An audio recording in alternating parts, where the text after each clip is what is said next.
passed, and we have institutions like the Lusaka National Museum inaccessible, I think that in itself answers the question on how, or rather to what extent, these laws in the Act been implemented by the system. Yes, because that institution is a public institution, a touchstone of Zambia's history, right? Yes, the second largest museum in the country, Livingstone being the first one. And we have this one in that discriminatory status, really.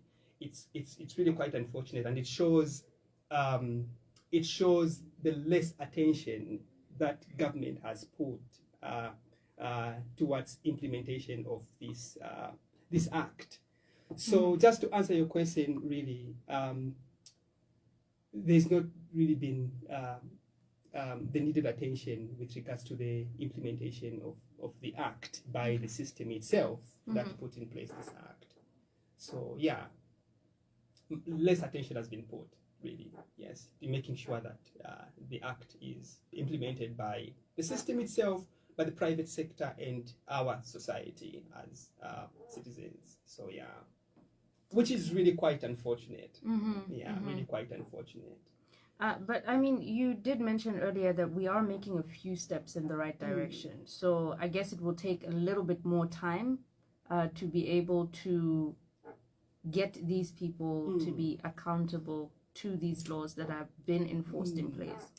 Yeah, you know, the issue here is with certain issues that we have to take as top priority as a country, right? We cannot have, I'm still mentioning this, we cannot have, for example, the University of Zambia, the highest institution of higher learning in the country, right? Having only one school out of 13 schools that make up that institution, only one school with an elevator. Imagine that. Imagine that. Yeah. Right. Yes. Only one school, which is the School of Education, has an elevator and some ramps here and there.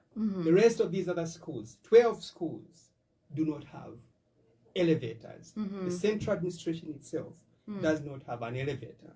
Now you can imagine that the library, the heart of the institution, does not have an elevator. People have to use stairs to get into the library. Yes, someone with a wheelchair cannot access. There's a possibility that someone with a wheelchair, someone on a wheelchair, will graduate from UNZA, 4 years at UNZA, 6, 7, without ever being to the library because of the discriminatory nature of the facility. Okay. Someone can spend 5, 6, 7 years at UNZA studying medicine without ever visiting the central administration. Yes, going to the Lusaka National Museum, and that's not just, these are not just the only institutions. I think that was 2022, 2021. We had a project as well with the Lusaka City Council Civic Center. It is also inaccessible for someone on a wheelchair. Now, these are practical examples I'm giving you, right? Yes, that it is only now that we can say, okay, now we are making progress, right? And 10 years down the line since we gave ourselves this act.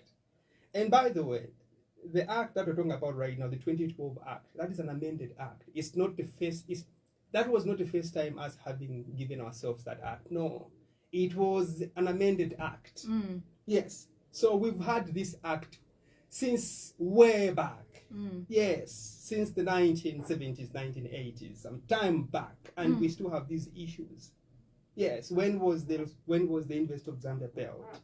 1966, 1965, 1964, sometime there. Yes, how many years have passed? 50 years now. Yes, and we do not have an elevator at the central administration. We do not have elevators in the 12 schools.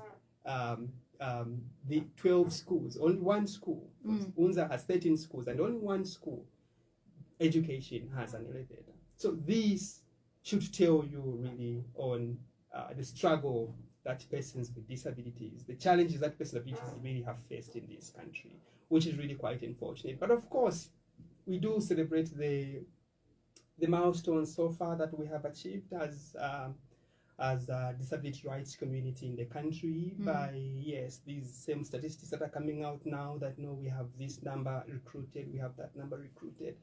I think really we can do more. We can do more, really. You can imagine the fact that UNZA does not have these facilities that we're just talking about right now. Yeah. How do you expect someone on a wheelchair applying to UNZA wanting to study medicine? I'll give you another example just on the same with regards to what extent has this act been implemented. Yes. So when we had a meeting with UNZA last year over the inaccessibility of the institution to persons with physical disabilities, we had one student, former student, graduated now. She's a teacher, right? Yes.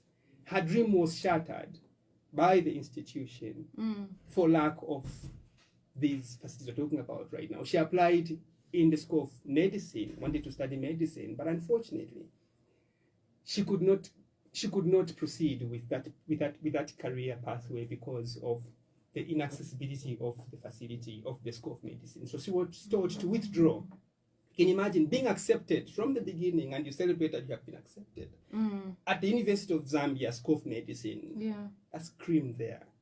And then you get there only to be told, unfortunately, we can't give you what you have come here for because we don't the have facilities the infrastructure. And we can't accommodate you. And the only school she had to go to is the School of Education. Now you can imagine that. Not to demean the School of Education, no. But I mean, this is somebody's aspiration. Somebody's goals. Yes, yes. I mean, who knows what we could have produced in that candidate? Yes, World Health Organization chairperson or Secretary General. Yes, could have produced that in that person, but unfortunately, her dream was shattered just like that. She's a teacher, deployed teacher now. You see that? So these are things we're talking about. To what extent has the Disability Act been implemented? Yes. So I wouldn't want to say we really have a long way because, I really would want to live to see the act being implemented 100%, and especially with regards to accessibility to public infrastructure, because that really is a very huge challenge for our fellow citizens with physical disabilities. So, I don't know if I've answered your question. No, you have definitely answered my question. And, it's unfortunate that we're running out of time. I think maybe if you could commit to another, a part 2 of this, conversation, I think it would be important for us to continue this conversation because we haven't really covered the wealth of what we wanted to discuss today.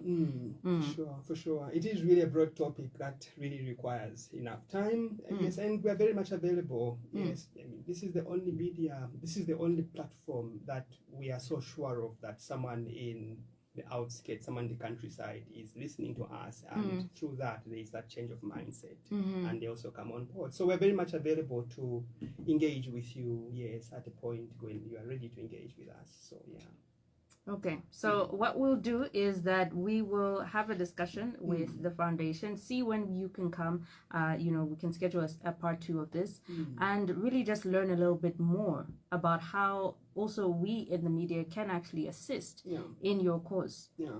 That's very much fine. That's very much fine, and thanks a lot for bringing us on board this platform. Thank you, really, Naomi. I believe that's going to take us a long way in making sure that our communities out there are enlightened with regards to the challenges that our fellow citizens with disabilities are facing in the country. So we look forward to that engagement again as an organization. Yes, we are very grateful that you did, receive the invitation and you showed up here. Thank you so much for the information, the small information, but the wealth of what you've been able to share with us thus far. Thank you, Naomi. Really, thanks a lot as well. So we're going to take a short musical break. The Conversation Room with Vukata Musonda is coming up next. So you don't want to go anywhere. If you're a young person and you are in a relationship or you want to enter into a relationship, then that's a conversation that you want to sit through. So don't go anywhere. This is still the Capital Drive here on Your Talk Leader 99.7. We'll be back on the other side of this.